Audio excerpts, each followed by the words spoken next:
Assalamualaikum warahmatullahi wabarakatuh. Alhamdulillahirrabbilalamin. Assalatu wassalamu ala sayyidina Muhammadin khatamin nabiyyin wa ala alihi washabihi ajmain. Amma ba'du.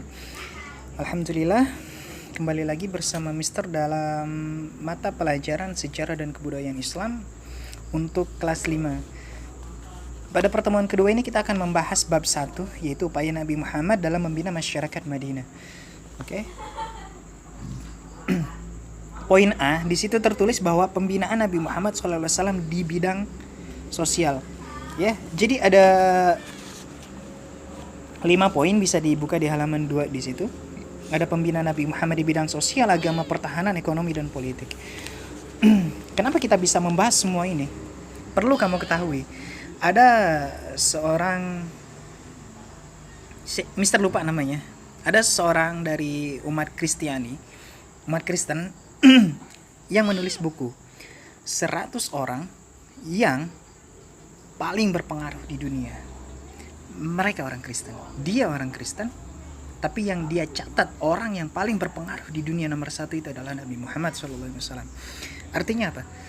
Bahwa Nabi Muhammad ini bukan orang bodoh, sayang, ya, bukan Nabi yang ya kita tahu lah, Nabi Muhammad itu lahir, ayahnya sudah meninggal.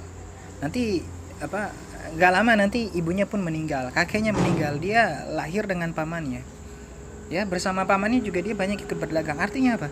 Rasulullah itu sangat minim mendapatkan pelajaran tentang bagaimana madrasatul awal itu berlangsung, ya. Bahwa ibu sangat berperan dalam mendidik karakter anak, ya. Orang tua sangat berperan dalam pembentukan karakter anak. Nah, Rasulullah tidak mengalami itu. Tapi perlu kita ketahui bahwa Rasulullah ketika dicatat sebagai orang yang paling berpengaruh di dunia dan di urutan pertama, itu berarti Rasulullah adalah orang yang sangat-sangat cerdas.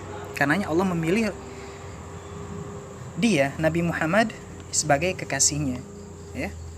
Karenanya nabi-nabi yang lain itu gelarnya mereka itu alaihissalam. Adam alaihissalam, Idris alaihissalam, Nuh alaihissalam. Tapi Nabi Muhammad gelarnya adalah sallallahu alaihi wasallam. Beda sendiri. Oke. Nah, untuk penjelasan mengenai pembinaan ini yang ada di LKS, kalian bisa baca sendiri ya. Mister akan jelaskan mengenai pentingnya Madinah, ya, sebagai sebuah kota yang berasaskan pada nilai-nilai keislaman, ya. Kalau Mister dijelasin yang ada di LKS, kalian kan bisa baca sendiri gitu loh. Ya, Mister akan tambah wawasan kalian, ya. Jadi perlu kalian garis bawahi, dan Mister nggak mau murid Mister itu bisa dibodohi oleh orang. Bahwa Mister katakan tidak ada negara Muslim, tidak ada negara Islam, ya. Kok nggak ada, Mister? Iya, karena Islam ini adalah agama. Agama akan tetap menjadi agama dari awal sampai akhir, kapanpun, dimanapun, dan sampai kapanpun, ya. Ingat, sampai kapanpun. Itu artinya dari mulai sejak lahirnya Islam hingga nanti sampai pada hari kiamat, bahwa Islam adalah agama, bukan negara. Lalu bagaimana adanya nanti Madinah Al-Munawwarah? Lalu bagaimana dengan Khulafaur Rasyidin eranya? Lalu ada Kesultanan Bani Umayyah, Bani Abbasiyah, lalu nanti ada dinasti Mughal di India, dinasti Safawi di Iran, lalu ada juga Turki Utsmani di Turki. Itu bukan negara Islam. Itu adalah sebuah negara yang berasaskan pada eranya Nabi Muhammad, era Khulafaur Rasyidin, itu adalah musyawarah, ya.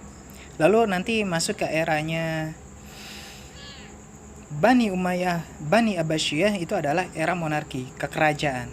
Nah, hingga nanti dinasti Mughal yang ada di India, lalu Safawi yang ada di Iran, lalu juga Turki Utsmani, itu adalah negara sistem kerajaan, bukan negara Islam. Akan tetapi negara-negara ini, era Khulafaur Rasyidin, era dinasti Umayyah, Abbasiyah, hingga ketiga dinasti yang terakhir itu menerapkan asas-asas keislaman, ya. Artinya apa? Negara bisa berasaskan keislaman, tetapi tidak ada negara Islam. Indonesia ini berasaskan keislaman. Pancasila yang pertama itu adalah ketuhanan yang Maha Esa. Ya. Di dalam surat Al-Ikhlas ayat pertama kita katakan, kita sering baca, qul huwallahu ahad. Qul, katakanlah, Allahu ahad. Allah itu ahad, esa, tunggal, ketuhanan yang Maha Esa. Ya. Itu berarti bahwa asas negara Indonesia ini adalah negara yang dekat dengan Islam, dalam artian selaras dengan ajaran Islam gitu loh. Nah, jadi kalau misalkan nanti ada upaya untuk mengubah negara ini menjadi negara Islam, tolong cerdaskan otak kalian. Kalian ini murid mister nggak mau murid mister itu otaknya nggak jalan gitu loh. Ya, pakai otak kalian bahwa tidak ada negara Islam, tetapi negara yang berasaskan nilai-nilai keislaman itu memang ada, dan Indonesia salah satunya. Jadi tidak perlu lagi Indonesia diubah-ubah. Nah, kecuali kalau ada undang-undang yang dekatnya ke komunis gitu kan, dari Pancasila diubah ke Ekasila, ke Trisila, lalu direduksi lagi menjadi Ekasila gitu kan, yang artinya gotong royong. Nah, itu mungkin bisa digeser-geser gitu loh. Atau ada upaya saudara-saudara kita yang ingin menjunjung tinggi syariat Islam, nah itu harus kita dukung ya. Dalam artian kita dukung tapi tidak bertentangan dengan pemerintah kita. Oke, lanjut. Masyarakat Madinah ya, pembinaan Nabi Muhammad di bidang sosial. Ingat judul bab 1 itu upaya Nabi Muhammad dalam membina masyarakat Madinah. Nah, perlu kamu ketahui bahwa Nabi Muhammad itu berdakwah 10 tahun di Mekah, namun gagal, ya kan? Diusir dari Mekah lalu hijrah ke Madinah. Kenapa Rasulullah membutuhkan satu wadah tempat dakwah yang memang umat Islam itu di era awal itu harus berkumpul di sana?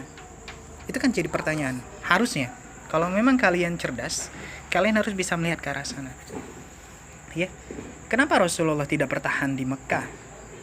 Kenapa Rasulullah waktu itu kan pernah menyuruh sahabat hijrah ke Habasyah? Mengapa Rasulullah tidak tinggal juga lalu menyebarkan agama Islam di sana? Gitu loh. Rasulullah memilih mengirim sahabat yang untuk hijrah ke sana hingga nanti bertemu di Madinah. Itu kita bahas kemarin kan. Nah, perlu kamu ketahui bahwa tujuan Rasulullah ketika dia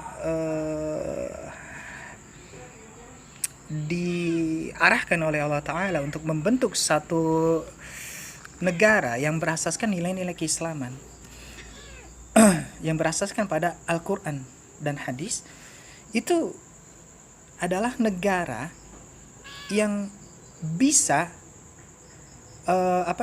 mewujudkan, memberi contoh. Seperti inilah Islam.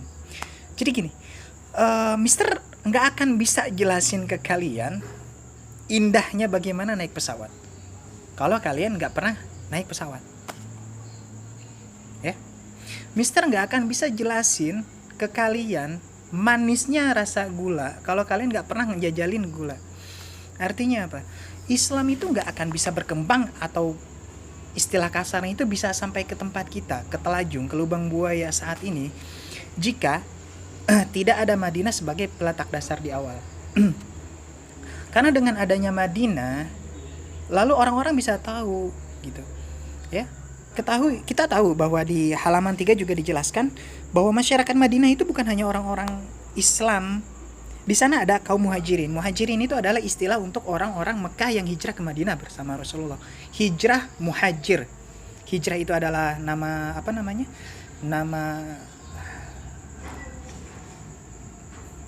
istilahnya. Nah, orang yang berhijrah itu adalah muhajirin, ya. Lalu ada ansor. Ansor itu adalah istilah untuk penduduk Mekah, Islam.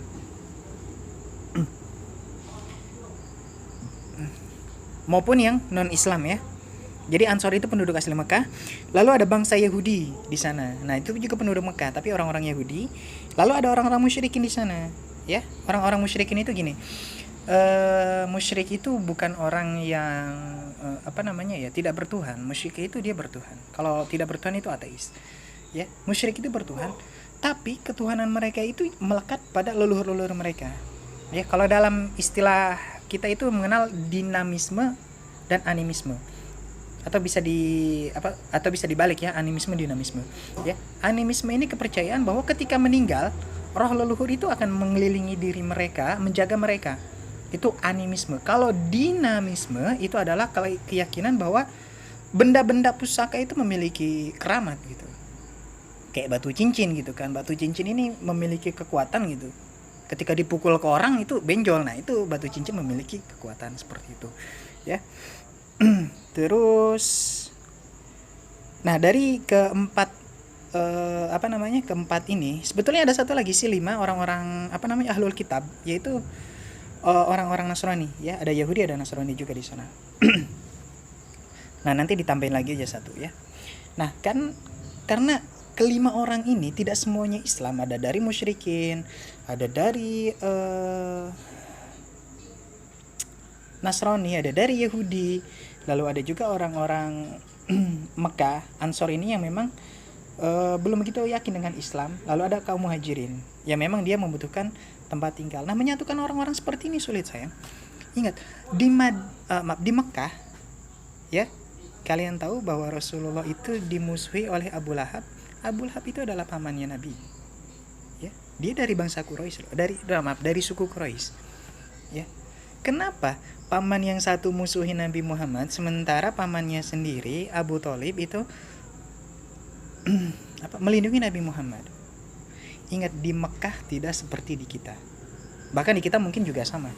Di Mekah, kabilah itu suku, ada suku Jawa, ada suku Sunda di kita tuh. Ya, kabilah, suku-suku yang ada di sana itu dinilai berdasarkan kekuatan, ya. Mekah itu tanah yang tandus, sayang. Kalau kamu lapar, nggak gampang nyari air di sana, ya. Nggak ada pohon singkong di sana, nggak ada pohon ubi di sana yang kalau kamu lapar itu kamu tinggal nyabut ubi tetangga, ya. Karena kelaparan maka nggak masalah, ya kan? Karena sana nggak ada ubi, nggak ada singkong, kamu kehausan pun ya harus tahan. Nah, lalu cara mereka bertahan hidup itu dengan membentuk satu kekuatan besar. Artinya apa? Tradisi di sana. Ketika ada satu kelompok yang salah. Contoh, ya. Ini kelas 4 kan ada kelas 4A sama kelas 4B. Nah, kelas 4A ngelakuin kesalahan ke kelas 4B. Atau sebaliknya, ya. Misal minjem pensil temannya atau minjem penghapus temannya nggak dibalikin. Kan salah. Yang namanya minjem harus dibalikin, ya. Tapi kamu nggak balikin. Nah, lalu kan diminta kan sama yang kelas sebelahnya, balikin dong. Nah, kamu nggak mau. Nah, di Arab itu bukan orangnya itu, bukannya malah disuruh kamu balikin dong, itu bukan hak kamu kan minjem. Enggak, ini udah kamu kasih ke dia, ya ini udah jadi hak dia. Kalau kamu mau ribut, urusannya sama kita gitu loh. Mau ribut aja satu kelas. Nah, kayak gitu, ya. Jadi mereka itu nggak akan menghukum teman atau saudara dari satu suku mereka.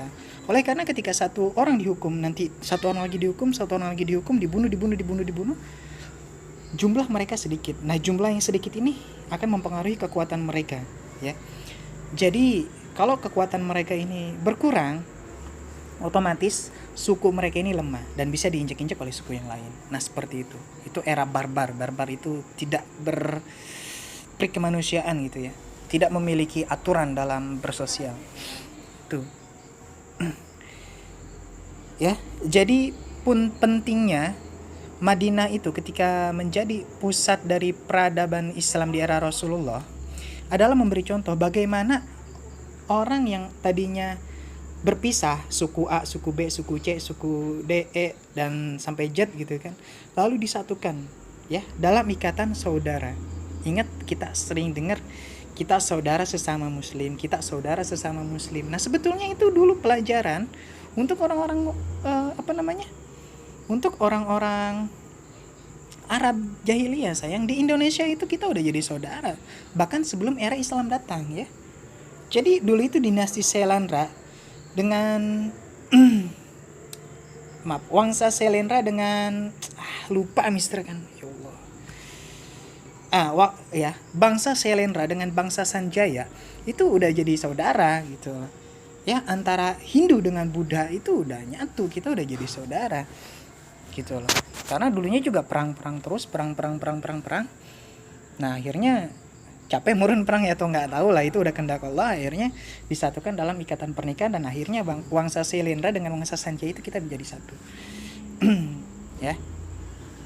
Nah, bukti dari persaudaraan antara umat Hindu dengan umat Buddha di Indonesia itu adanya Candi Borobudur, ya. Nah, kalian pentingnya belajar sejarah itu jadi tahu, ya, bahwa Indonesia itu kok Indonesia yang satu Sunda, yang satu Jawa, satu Batak, satu lagi apa eh, Dayak dan yang lain-lain gitu, kok kita bisa beda-beda tapi bisa nyatu sebagai saudara itu karena memang leluhur kita pun telah memecahkan masalah ini bahkan tanpa bantuan Nabi. Artinya Allah itu memang memberi kecerdasan bangsa kita ini lebih, ya, dibanding masyarakat Arab yang suka berantem. Karenanya dititip Nabi Muhammad di sana, bukan di Indonesia, ya. Oke, selanjutnya. Nah, dari yang bersuku-suku akhirnya diikat dalam ikatan sama Muslim. Nah, lalu bagaimana cara umat Muslim memperlakukan orang-orang non-Muslim, orang-orang kafir? Ya, perlu kalian ketahui bahwa di dalam Islam itu kita mengenal dua istilah kafir, ya. Ya, di surat Al-Kafirun kan ada Qul ya ayyuhal kafirun. Nah, nanti kamu baca aja artinya. Nah, Islam atau ulama-ulama kita itu mengategorikan, memisahkan, membagi umat non-muslim atau kafir itu, orang-orang kafir itu jadi dua bagian. Kafir zimmi dan kafir harbi. Ingat, ada dua. Mister gak mau kalian salah paham. Mister akan jelaskan ke kalian bahwa kafir zimmi yang pertama itu adalah kafir yang tidak memusuhi Islam, ya. Mister punya teman orang Kristen. Itu kalau hari Jumat diantar aja. Kalau kita lagi main diantar Mister ke sana ke masjid. Mister salat Jumat dia nungguin di depan masjid. Ya. Nah, pas hari Minggu, ya, kita mau kerja kelompok, dia kan harus ke gereja dulu. Ya udah, Mister antar ke gereja gitu kan. Mereka baca doa, Mister ngopi di warung dekat gereja. Nah itu, inilah kafir zimmi. Kafir zimmi ini adalah kafir yang harus kalian lindungi, sayang. Kalian gak boleh bilang kafir kamu sesat masuk neraka itu, darah kamu halal, gak boleh itu, ya. Hati-hati. Karena gini, ketika kita memusuhi kafir zimmi, kafir yang tidak memusuhi Islam, bagaimana Islam akan sampai kepada mereka, ya? Bagaimana nilai-nilai keislaman akan sampai kepada mereka? Bagaimana kita mengislamkan orang-orang kafir? Ketika ketemu orang kafir, kita langsung menjudge mereka orang yang sesat, orang yang halal darahnya, orang yang boleh dibunuh. Hati-hati, ya. Kafir zimmi harus kita lindungi karena mereka tidak memusuhi Islam. Bahkan Mister pernah sama teman-teman Mister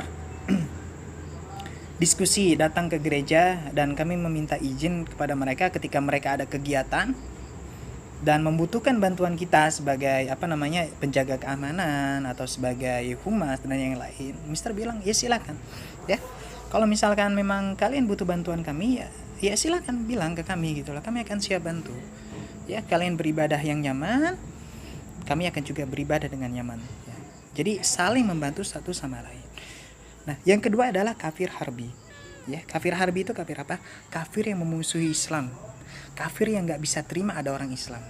Kafir yang ketika kita tidur, mereka menyusun rencana untuk memusuhi kita, untuk menghancurkan kita. Ada di mana? Ada di dekat Palestina. Inilah kafir yang memusuhi Islam. Yang bilang kemarin bahwa Gaza itu adalah ibu kota dari Israel. Ada yang meresmikan itu, seorang presiden, itu adalah kafir harbi. Kafir yang harus kita bunuh. Boleh. Ya. Karena mereka memusuhi Islam. Tapi ingat, Islam hanya akan membunuh untuk bertahan, sayang. Rasulullah itu perang enggak untuk menyerang. Satu kali Rasulullah itu menyerang adalah ketika Fathul Makkah. Fathul Makkah itu juga terjadi karena perjanjian Hudaibiyah. Ingat, kalian pernah belajar? Oh maaf, belum. Kalian akan belajar nanti di sini. Perjanjian Hudaibiyah itu nanti ada perang-perang, lalu ada satu perjanjian Hudaibiyah dengan masyarakat Mekah. Nah itu akhirnya dilanggar oleh masyarakat Mekah. Akhirnya apa? Rasulullah nggak bisa terima. Ya, ingat, orang yang melanggar janji kalian harus hukum, ya. Jangan lemah sama orang-orang seperti itu. Ya, ketika ada orang yang melanggar janji, kita hukum. Sampai di mana? Nah, dari perjanjian Hudaibiyah ini yang dilanggar oleh orang Mekah, akhirnya terjadi penaklukan Mekah. Islam berperang untuk mempertahankan diri, bukan untuk menyerang. Ya, Mister jelaskan lagi, ada kafir zimmi, kafir yang tidak memusuhi Islam. Kalian harus berteman dengan kafir yang ini. Saat mereka ibadah, tungguin. Dalam artian lindungi mereka, ya. Biarkan mereka nyaman dalam ibadah mereka dan tanamkan nilai-nilai keislaman pada mereka, ya, agar mereka tahu Islam yang seperti apa, yang sesungguhnya. Dan yang kedua adalah kafir harbi, kafir yang memusuhi kamu. Ketika kamu meleng, kamu akan dibunuh. Oleh karena itu, kamu untuk mempertahankan diri, kamu boleh untuk membunuh dia, ya. Tapi yang ada di Indonesia ini adalah rata-rata kafir zimmi. Karena waktu Mister pernah berkunjung ke HKBP, gereja HKBP itu dekat sana, ada di daerah kita dekat. Itu ketika ada acara tali kasih gereja, itu mereka ngundang orang-orang miskin, dan itu bukan orang Kristen sayang, itu saudara kita dari sama Muslim, lalu diundang ke mereka, mereka kasih santunan. Nah seperti itu, ya, itu unsur-unsur kemanusiaan, ya. Mereka ingin mengenalkan bahwa ajaran gereja itu seperti ini loh. Nah kita juga sama, ya, harusnya kita kita bisa menerapkan apa yang Rasulullah terapkan di Madinah gitu loh, bahwa di bawah kepemimpinan umat Islam, orang Yahudi, orang Nasrani, iya kan, orang yang terpisah dalam suku-suku itu bisa bersatu dan hidup rukun. Itulah pentingnya Madinah sebagai peletak dasar peradaban Islam. Jadi tanpa Madinah, Rasulullah itu tidak akan bisa mencontohkan seperti apa sih Islam gitu loh.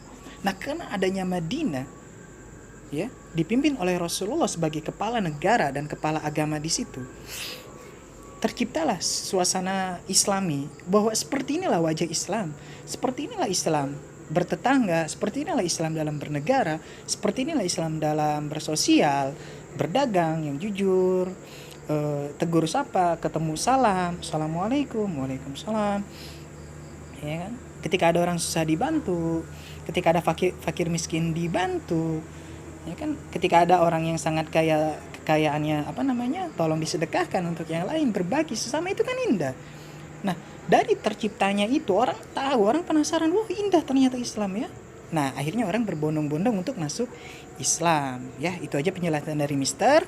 Tolong kalian baca untuk pembinaan Nabi Muhammad di bidang sosial, seterusnya nanti akan Mister jelaskan, ya. Itu aja gambaran dari Mister, bahwa Madinah ini adalah sebagai peletak dasar peradaban Islam. Itu garis bawah. Dan dua tadi, ya, untuk kafir zimmi dan kafir harbi, tolong kalian garis bawahi, ini penting betul untuk kalian, ya. Dan terakhir pesan Mister, tidak ada negara Islam. Yang ada adalah negara yang berasaskan hukum Islam, Al-Quran dan Sunnah. Oke. Semoga kalian pahami. Mister minta kalian semangat dalam belajar, ya. Itu aja dari Mister. Assalamualaikum.